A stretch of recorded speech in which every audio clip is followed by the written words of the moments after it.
Queremos saudar a todos nesse instante com a graciosa e inefável paz do Senhor Jesus.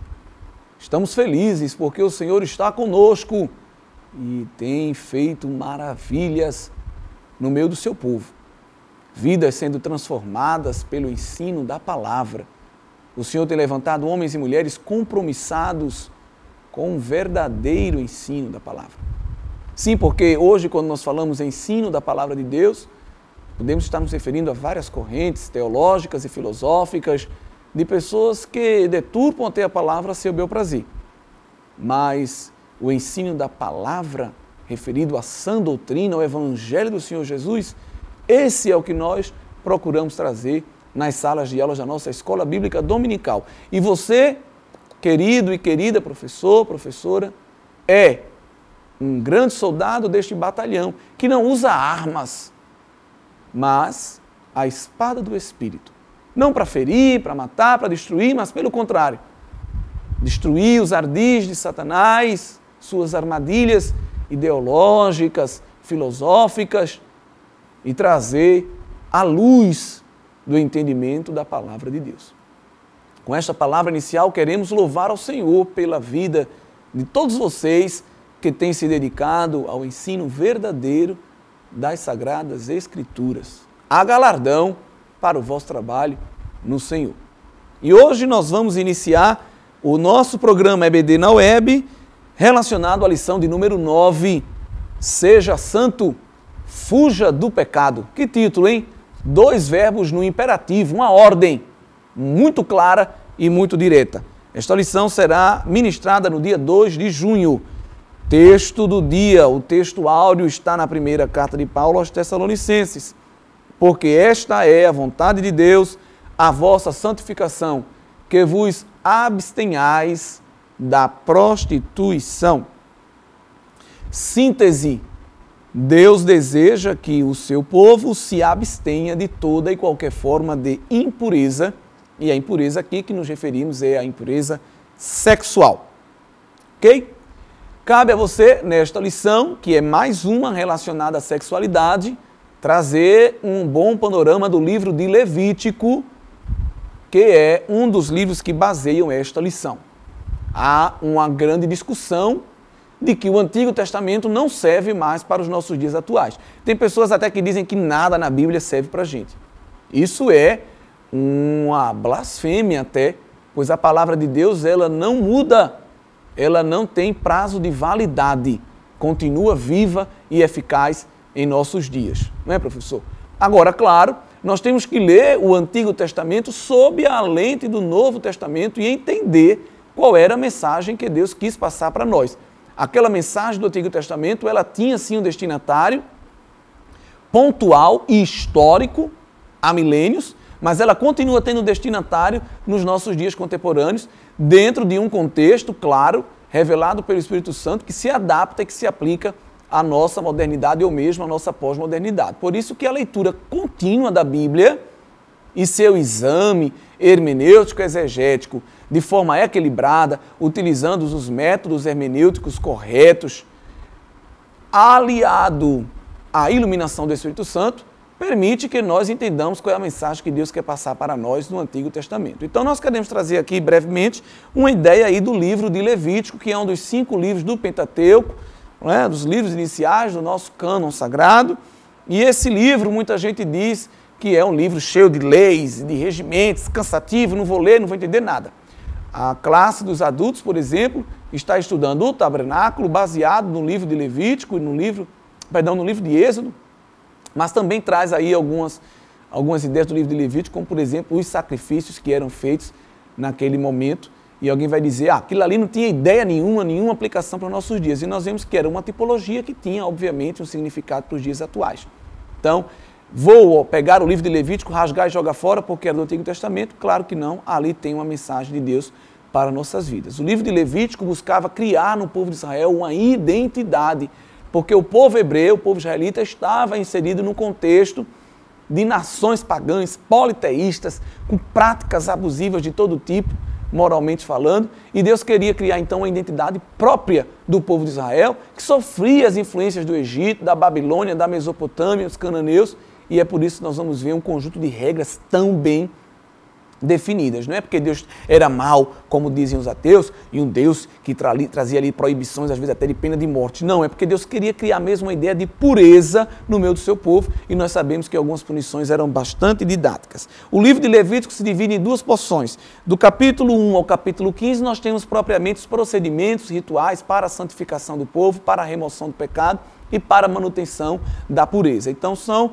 rituais, são 15 capítulos que se valem mostrando como são os sacrifícios, como é que os sacerdotes deviam oficiar ali no tabernáculo, como é que o povo deveria se dirigir a Deus. Já o capítulo 16 ao capítulo 17 é um conjunto que traz preceitos ética, preceitos de moral e de santidade, é chamado também de Código da Santidade, e que junto com alguns textos como Êxodo capítulo 21, Levítico capítulo 11, Números capítulo 15, vão trazer esses ideais de santidade para o povo. Por exemplo, Êxodo capítulo 21, versículos 13 e 14, nós vamos ter aí essa ideia do que está sendo falado. Êxodo capítulo 21 e versículos 13 e 14. Você pode acompanhar aí na sua Bíblia. Porém, se não lhe armou ciladas, mas Deus lhe permitiu cair em suas mãos, então te designarei um lugar para onde ele fugirá. Se alguém vier maliciosamente contra o próximo, matando a traição, tirá-lo-ás mesmo do altar para que morra. Nossa, Deus mandando matar. Não, aqui nós estamos vendo Deus criando um padrão de regras e de condutas que possuíam, obviamente, o norte, e quem não seguisse aquele padrão, quem não seguisse aquela orientação do Senhor, aquela normativa, teria que pagar as consequências. Nós sabemos que as pessoas elas não seguem leis porque são bonzinhas. Geralmente é por medo da punição. Então, de forma didática, Deus estava ensinando o povo de Israel e criando no meio deles uma identidade. E aí a lição vai trazer um texto de Levítico, alguém vai dizer, misericórdia, Antigo Testamento tem aplicação nenhuma. Tem.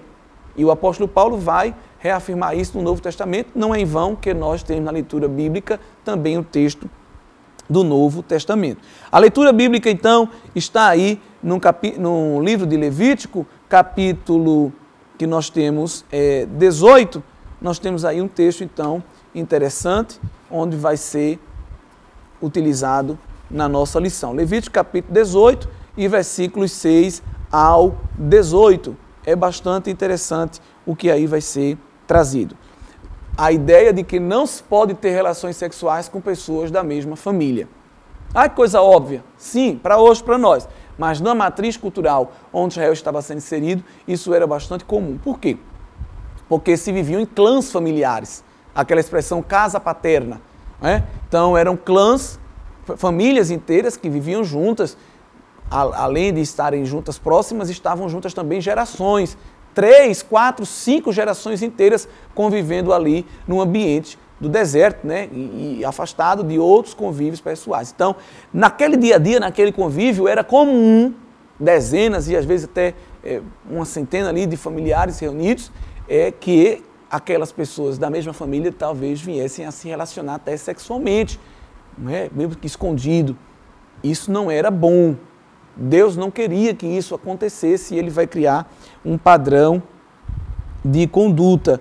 Não é? Você vai observar aí, por exemplo, a expressão carne de sua carne ou a expressão também descobrir a sua nudez. Nenhum homem se chegará a qualquer parenta da sua carne. Olha aí a ideia de família. Para descobrir a sua nudez. Eufemismo. Descobrir a nudez, relação sexual. Não é só ver a pessoa nua, mas também se relacionar com ela. Eu sou o Senhor, é o que está aí em Levítico 18:6. Não descobrirás a nudez de teu pai e de tua mãe, ela é tua mãe. Não descobrirás a nudez da mulher de teu pai, a nudez de tua irmã, nascida em casa ou fora da casa, a sua nudez não descobrirás. A nudez da filha do teu filho, filha da tua filha, a nudez da filha da mulher do teu pai, gerada de teu pai, ela é tua irmã. A nudez da irmã de teu pai, a nudez da irmã de tua mãe, a nudez do irmão de teu pai, a nudez da tua nora, a nudez da mulher do teu irmão, a nudez de uma mulher e de sua filha. Não tomarás a filha de seu filho, nem a filha de sua filha, e não tomarás uma mulher com sua irmã para afligi-la, descobrindo a sua nudez. Veja quantos requisitos de santidade, e Deus explicando, olha, não pode com a tia, não pode com o tio, com o primo, com o sobrinho, com nora, com o cunhado, com a avó, com o avô.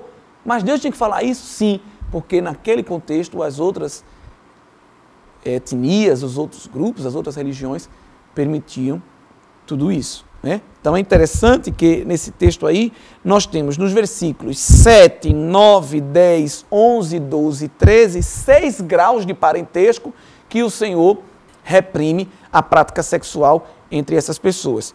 E nos versículos 8, 14, 15, 16, 17 e 18, 8 graus de afinidade, no qual o Senhor também proíbe a prática sexual.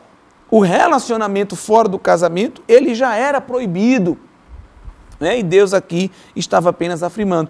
Êxodo capítulo 22, versículos 16 e 17 diz assim: se alguém seduzir qualquer virgem que não estava desposada e se deitar com ela, pagará seu dote e a tomará por mulher. Já que se deitou por ela, agora vai ter que casar.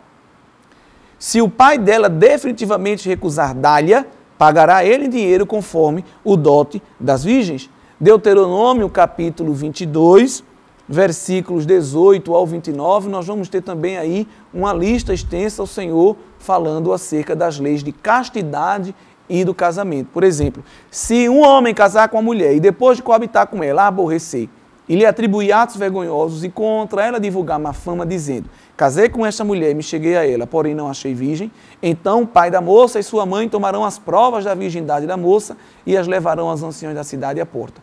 O pai dirá aos anciãos: minha filha, por mulher a este homem dei, porém ele a aborreceu. E aí estenderão a roupa dela diante dos anciãos da cidade, os quais tomarão o homem, o açoitarão e o condenarão a 100 ciclos de prata. Veja como Deus estava aqui criando uma ideia de identidade de pureza também sexual dentro do casamento. Versículo 22, por exemplo: se um homem for achado deitado com uma mulher que tem marido, ambos morrerão, o homem que se deitou com a mulher e a mulher, assim eliminarás o mal de Israel. Que Deus mau, que Deus terrível, cruel. Não, a ideia aqui não era essa. Deus precisava criar no povo uma identidade, ensinar ao povo o padrão de santidade, para que Israel não fosse comparado às outras nações pagãs que tinham práticas de imoralidade sexual ali ao seu redor. Então, tudo isso era importante a gente chamar a atenção.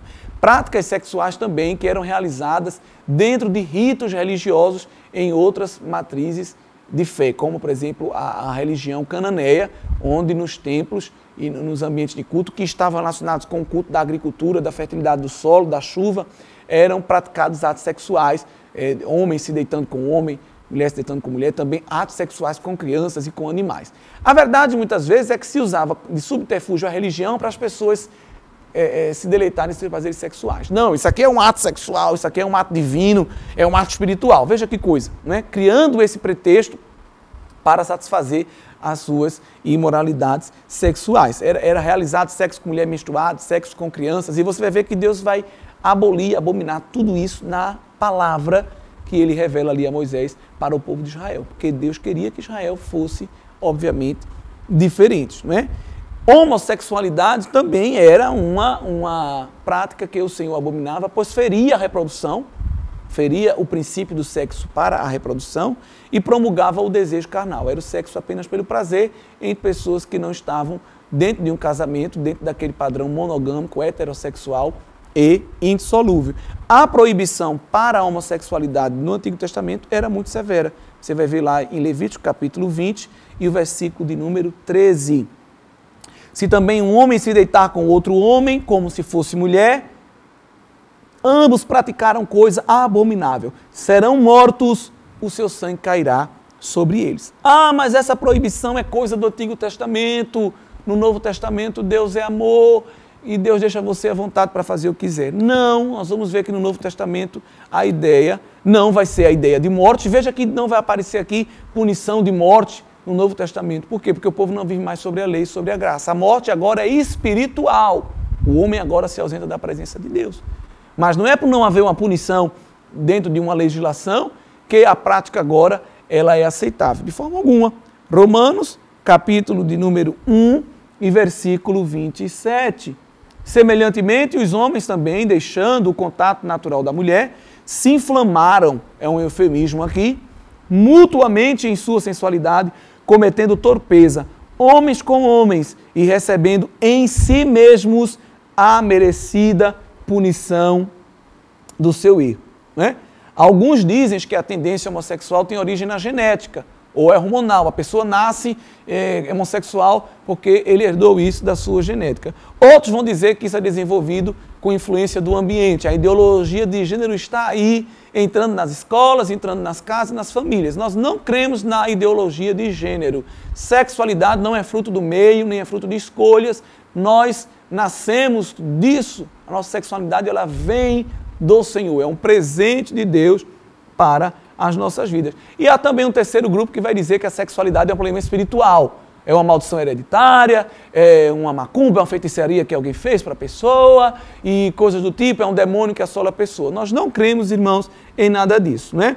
Paulo vai descrever aí a prática sexual, como nós acabamos de ler, como algo contrário à natureza e que é fruto da distorção do pecado do mundo, ok? A sexualidade, na visão bíblica, é uma prática sexual pecaminosa, bom? Mas qualquer que seja a causa que se diga, ela distorce o propósito original de Deus e, embora certas pessoas elas não possam ser responsáveis pela sua orientação, elas são responsáveis, obviamente, pelas suas decisões, pelas suas tendências e pelas suas práticas. Então, de uma forma ou de outra, nós não podemos estar criando subterfúgios para explicar ou para atenuar decisões das pessoas que fogem daquilo que a palavra do Senhor busca trazer. 1 Coríntios, capítulo 6, versículo 9, nós temos também aí um texto que vai dizer assim: ou não sabeis que os injustos não herdarão o reino de Deus? Não vos enganeis, nem impuros, nem idólatras, nem adúlteros, nem efeminados, nem sodomitas. Sodomitas aqui é uma alusão à prática sexual homossexual, nem ladrões, nem avarentos, nem bêbados, nem maldizentes, nem roubadores herdarão o reino de Deus. Então, não vão ser mortos sob a legislação mosaica, mas perde aí a vida espiritual, a vida eterna no Senhor. Isso não é uma opinião da instituição, não é uma opinião de uma denominação, não é uma opinião minha que estou aqui dando esse subsídio, não é uma opinião sua, professor, que vai dar a aula. Não, isso é a palavra de Deus. Nós somos chamados de espantalho moral, somos chamados de retrógrados, somos chamados de fundamentalistas, somos chamados de tanta coisa, até por autoridades que estão aí nos cenários políticos do nosso país fazendo legislações que querem criminalizar a homofobia. A igreja sendo criminalizada por pregar a palavra de Deus. Olha, nós não cometemos atos, quando eu falo a igreja do Senhor, nós não cometemos atos de intolerância religiosa, nem ensinamos ninguém a fazer isso. Quem faz isso está fazendo por conta própria e é de encontro à palavra de Deus. Deus não chamou a gente para apedrejar ninguém, para ridicularizar, para discriminar, para colocar dedo na cara, falar isso, aquilo, outro. Não. Mas nós já ensinamos a palavra. A palavra do Senhor nós devemos ensinar, não podemos nos calar. Agora, quando essas pessoas que assumem essas práticas se referem à igreja do Senhor, se referem com toda uma série de palavras de baixo calão, de palavras degeneradoras, palavras pejorativas. Aí fica a pergunta, quem está desrespeitando quem? Quem está sendo intolerante com quem? Quem está sendo fundamentalista? Nos chamam de fundamentalista porque nós não abrimos mão do nosso pensamento, mas eles também não abrem mão do pensamento deles. Então quem é fundamentalista? Entende? É algo para se pensar, é algo para se refletir. Colocam a igreja como vilã da história, colocam o evangélico como vilão da história, a Bíblia como vilão da história. Mas quem é que está sendo pesado? Quem é que está sendo ácido? Quem é que está sendo ridicularizador no final disso tudo? Fica aí uma pergunta para você refletir, tá bem? Bestialidade também era uma prática que Deus não aceitava. Haviam rituais ali onde o homem também se deitava com animais. Então Deus vai mostrar, olha, eu não quero que ninguém se deite com um animal. Não é? Porque o povo eteu, o povo babilônio, o povo egípcio, o mesopotâmio, tudo tinha também essas práticas de deitar com animais. Né? Zoofilias. E a sua proibição era severa. Você vai ver lá em Êxodo capítulo 22 e o versículo 19, por exemplo.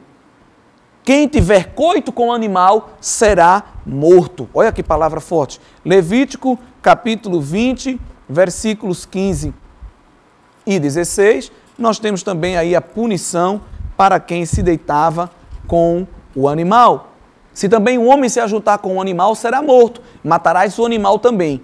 Se uma mulher se chegar a algum animal e se ajuntar com ele, matarás tanto a mulher como o animal. O seu sangue cairá sobre eles. Coitado do animal, não é? Irracional, não teve culpa de nada, mas era para manter a pureza. Deus mostrando aqui a severidade da lei que deveria ser seguida para criar uma identidade de santidade no meio do seu povo. Não é?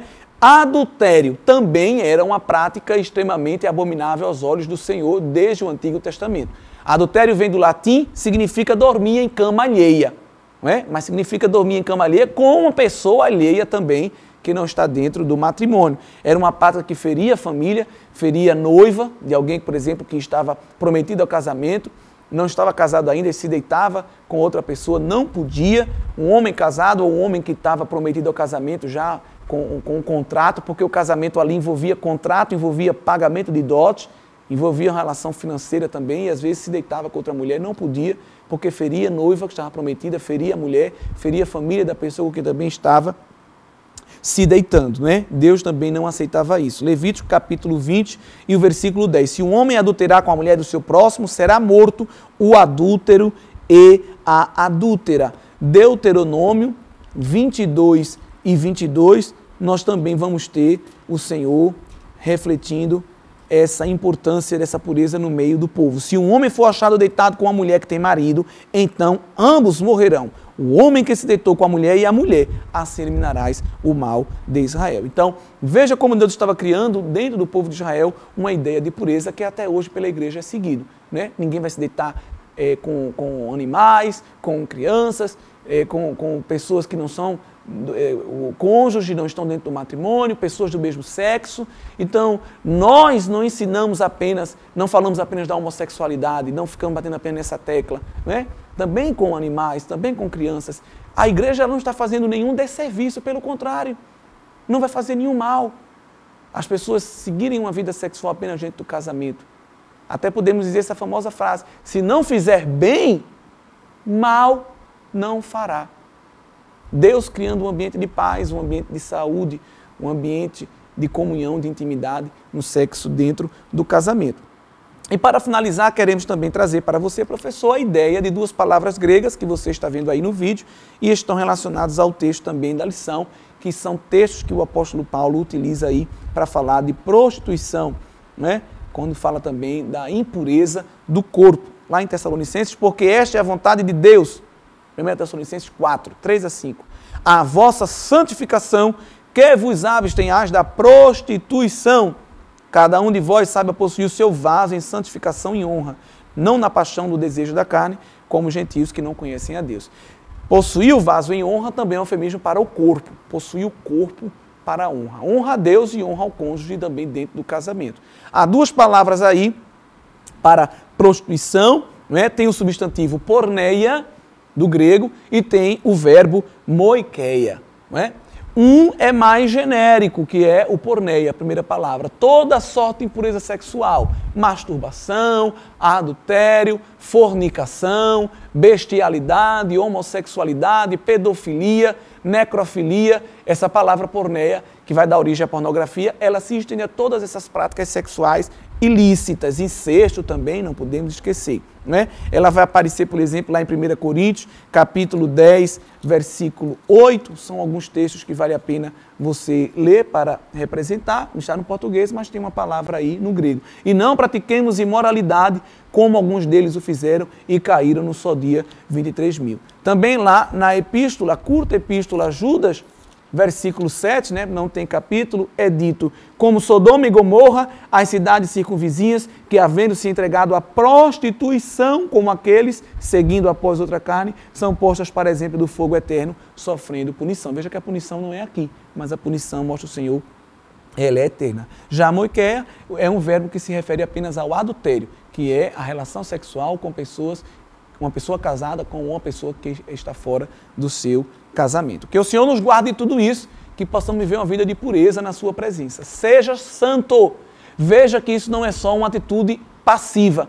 Fuja do pecado. É uma atitude ativa. Fugir é uma coisa que realmente exige uma ação abrupta, uma ação severa, porque o pecado está perto e às vezes nós estamos brincando com ele. Foge mesmo, corre, sai disso e o Senhor te abençoará. não é? Viver uma vida de pureza vai trazer benefícios para você e para aquele que está ao seu redor. No Antigo Testamento, o adultério era punido com a morte. No Novo Testamento, o Senhor Jesus vai repaginar a leitura do pecado com a sua punição. Em que sentido? No Antigo Testamento, o adultério, depois de consumado, uma testemunha ocular presenciasse, ou tivesse relatos, ia até o sacerdote e dizia, olha, pecou, pecado de adultério. No Novo Testamento, o Senhor Jesus vai dizer assim, olha, se com o teu olho olhares a mulher do teu próximo e desejares, cometeste adultério. No Antigo Testamento, o pecado era pela ação. No Novo Testamento, pela intenção. Porém, o Senhor Jesus vai dizer, se fizeste assim, é melhor pegar este teu olho e arrancar fora. O Senhor estava aí defendendo a automutilação? Não. Ele estava mostrando que aquele teu olho seja inútil, não sirva para nada. Inclusive olhar a mulher do próximo. Observe o padrão de santidade altíssimo que a palavra de Deus exige de nós. O Espírito Santo do Senhor habita em nós para nos ajudar neste processo de santificação. Seja santo, fuja do pecado. Que Deus nos conserve plenamente irrepreensíveis, corpo, alma e espírito, até o dia de Cristo Jesus. Esta foi a orientação do apóstolo Paulo à igreja em Tessalônica e que essa continue sendo a nossa oração até a volta do Senhor. Deus abençoe a todos, em nome de Jesus.